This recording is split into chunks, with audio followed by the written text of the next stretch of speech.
Hey, how you guys doing? It is me again. They do call me Kraken, and we are not at my shop in Weatherford, Texas just now. But this is kind of an intro to a video that we are doing, and I just kind of want to give a little bit of a overview of what you're going to be looking at. So what you're looking at, or what you're going to be looking at, are several clips of videos that we did throughout the day. So some of this stuff gets repeated a little bit here and there. I do apologize for that. I was working with several logs and a little bit of background information to kind of fill in the gap and maybe explain a little bit about what we're doing and why we're doing it.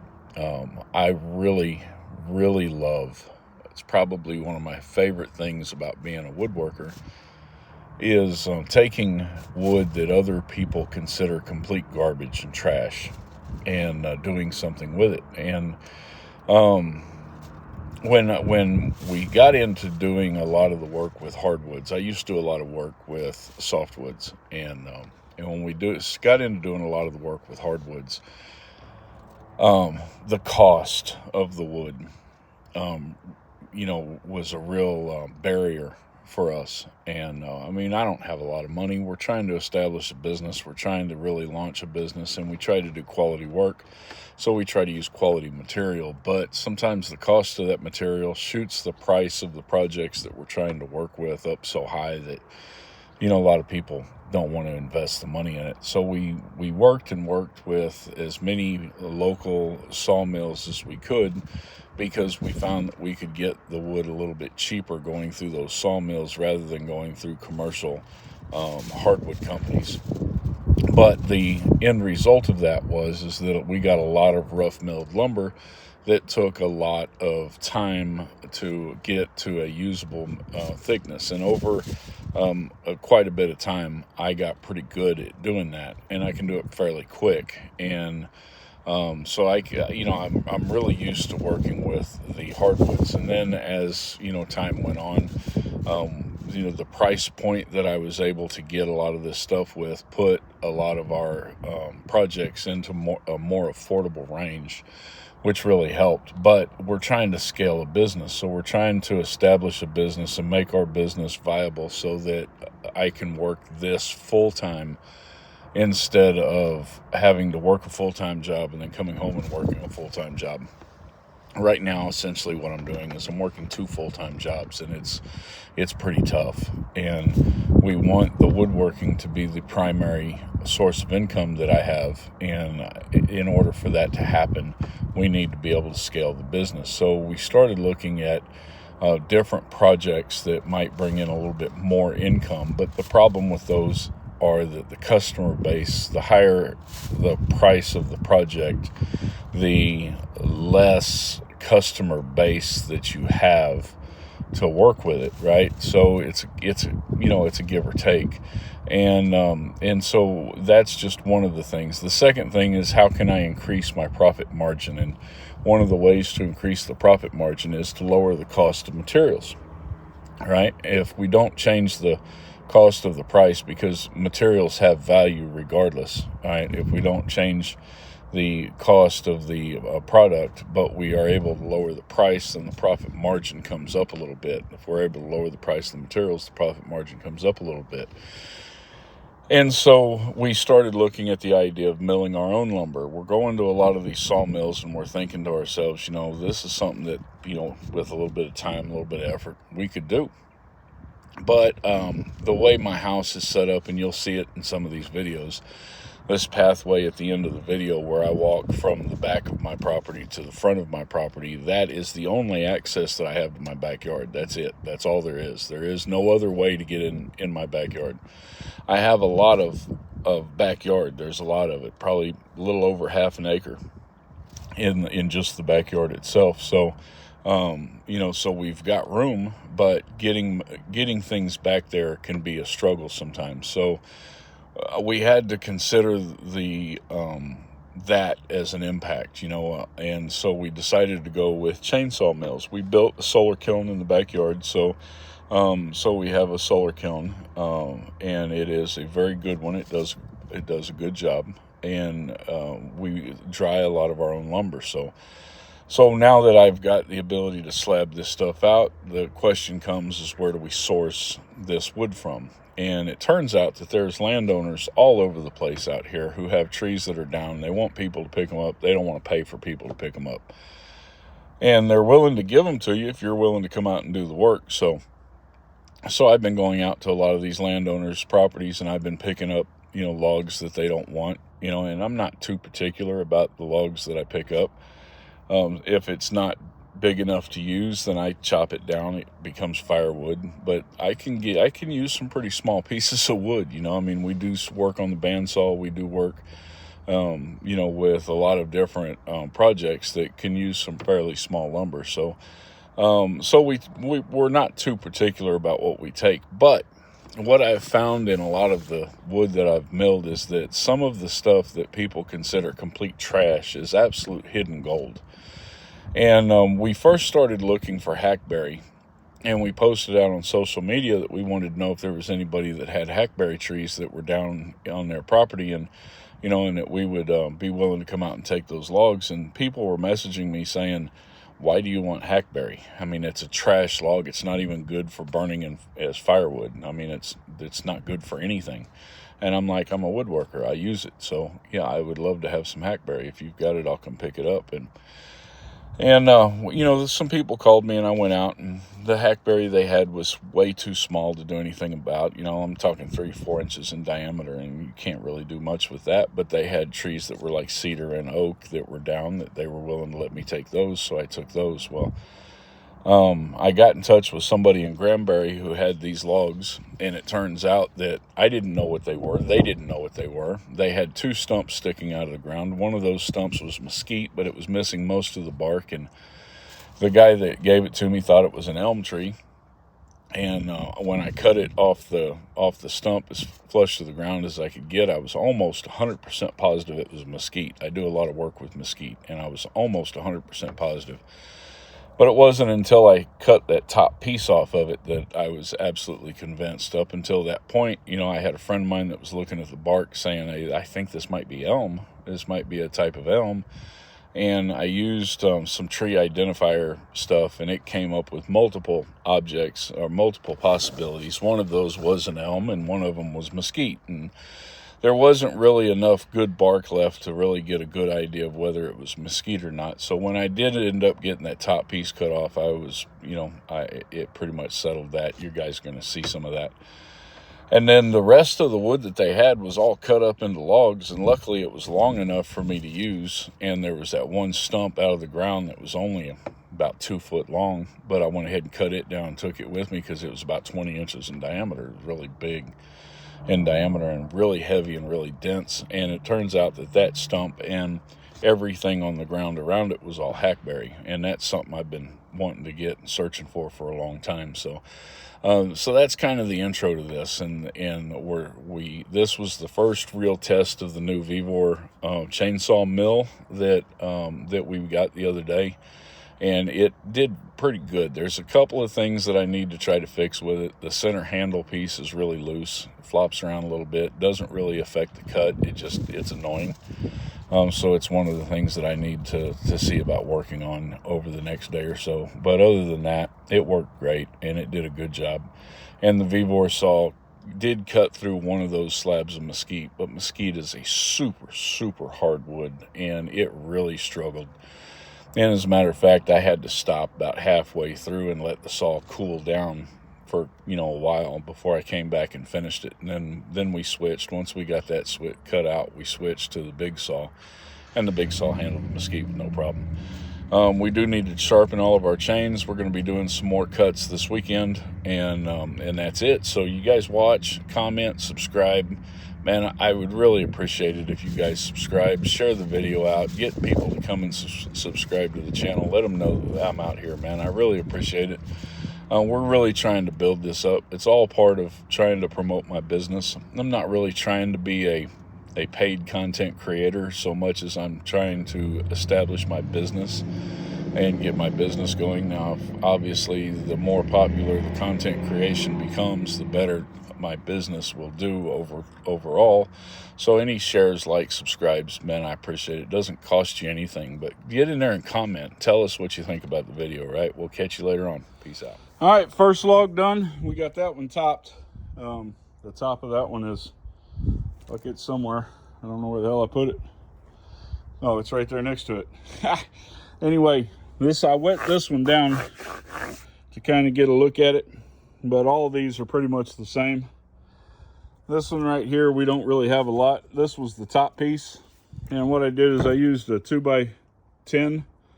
Or is that a 2x8? I think it's a 2x8 with 3-inch screws. And then I didn't sink the screws in all the way. I kind of left them, flush. And then I set my initial depth at 3 inches. So you can't see any place where the screw penetrated. So we didn't see anything. This is the bottom cut. That's all that I had left. What I'm going to do is I'm going to take this and we're going to square these edges off. And then I'm going to put this on the bandsaw and see what else I can get out of that. This was all done with the Vevor chainsaw. Set at a 1-inch depth. And you really got to make sure everything is tight on here.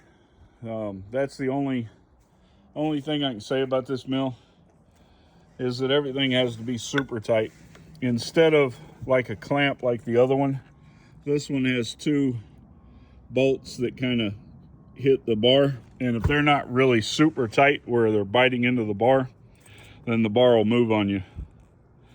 I'm having a little issues with this right here. It's not completely tight. So I think that what I'm going to end up having to do is take these out, or especially these, and put some kind of washers in them to tighten it up. I don't like this, but everything else is tight. Nothing else is moving. When you tighten this up, you kind of got to use the same method you would with tightening your chainsaw. You got to pull back on it and make sure it's tilted backwards when you tighten it down. Other than that, this thing works great.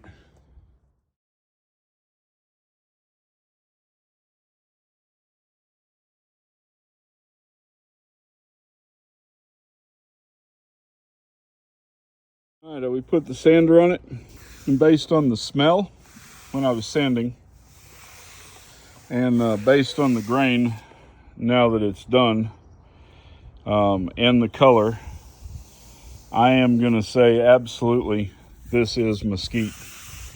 Let me get this water bottle here.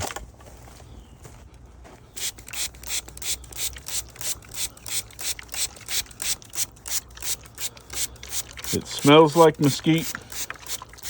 It looks like mesquite. I don't know what to say about the bark, but I am relatively confident. Now, I could be wrong because I'm certainly not an expert, but I think, without a doubt, unless somebody can correct me, that is absolutely mesquite. And in that case, we do have some damage to the tree. I don't know if I want to keep this for cutting boards, or if I want to do something else with this. And honestly, I'm really inclined to cut this at about 1 inch to 1.5 inch in thickness, because I think this would make some gorgeous shelves.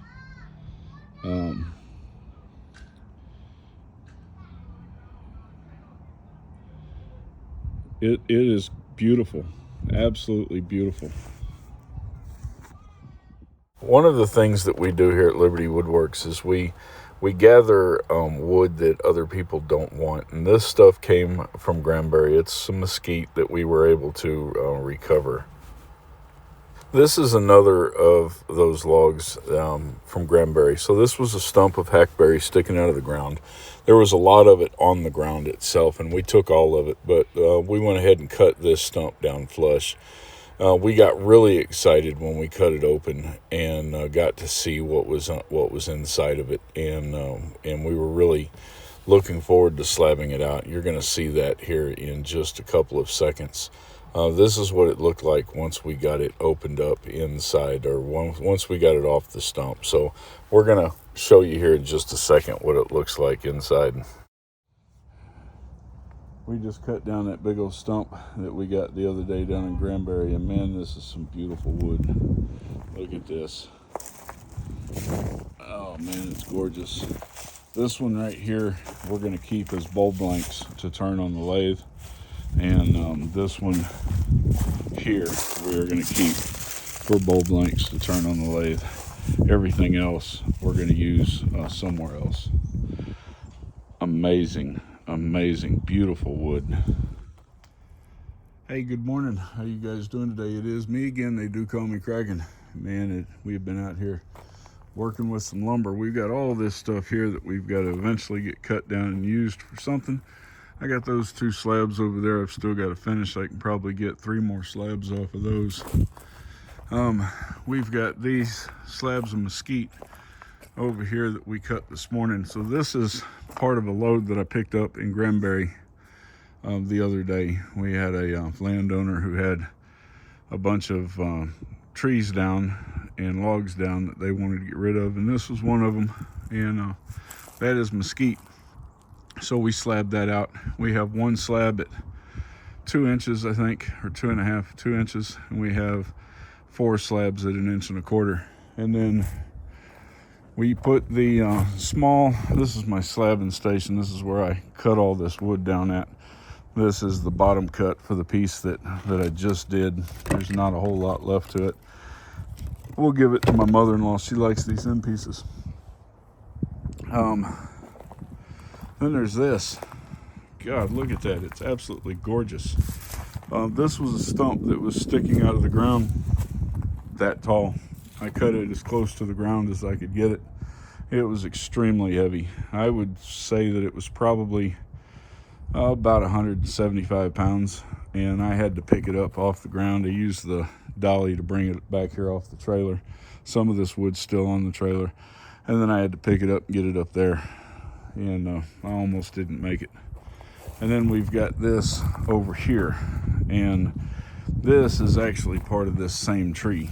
So it's hackberry, and hackberry is considered a trash wood. I love working with it, and this is why. This is just amazing, absolutely beautiful wood, and you can do so much with it. So we've got one of these cut at 3 inches. That's this one right here. This end piece has probably got about 4 inches in it over here, and we're going to turn those. We're going to cut those down, and these are going to be turning blanks for the lathe. Everything else we'll use either to build boxes, shelves, whatever. I don't know yet. I don't know what we'll do with it yet. These are milled at 1.25 inches thick, except for the 2 that I did for bulb lengths. These are all milled at 1 inch thick. These are all going to become boxes. We're going to do keepsake boxes out of these, and that's what all this is for. These 2 end pieces down here will probably give to my mother-in-law, and then this one right here is about 4 inches thick. And this is a good 4-inch thick piece, and we're going to make bandsaw boxes with that one. Who knows, we may cut a piece off and turn it on the lathe too. But that's what we got. This is the small Vevor saw with the Vevor sawmill. It's been a beast. It did a lot of this work. 62 cc's just isn't quite enough for the mesquite. I was able to cut the top piece off the mesquite with this saw, and I was able to get the first slab, but it was really struggling with that slab, so we switched to the big saw. This is my Farmac 92 cc 36-inch bar with the 36-inch chainsaw mill, and from this we did the rest of the mesquite, and we did all of this over here. I've got this here, which I'm pretty sure is Douglas fir, that we've still got to finish cutting down, but I'm not in any hurry for that. Honestly, I think we're done for today. We have a lot more left to do. I still have to get wood unloaded off the trailer. We've got wood all the way up here on the trailer, and we've been going at this for several hours now, and I'm sure the neighbors will be glad that I quit. Anyway, we still have all this. This is the rest of that load that I picked up, and this is all the same type of wood. It'll have the same type of character in it, and we're really looking forward to getting into that. So these are probably going to become tables of some kind, so we'll probably go ahead and mill those at 2 inches thick so that we have enough to work with on tables, or 1 3/4 inches, something like that. The rest of the smaller stuff, we'll have to just kind of see what it looks like. One of these logs I think is going to be in pretty bad shape. This one here ain't in great shape, but this one right here, I think this whole center of this is going to be in pretty bad shape, but we'll just have to see when we get into it. All right, you guys have a good day. Thanks for watching.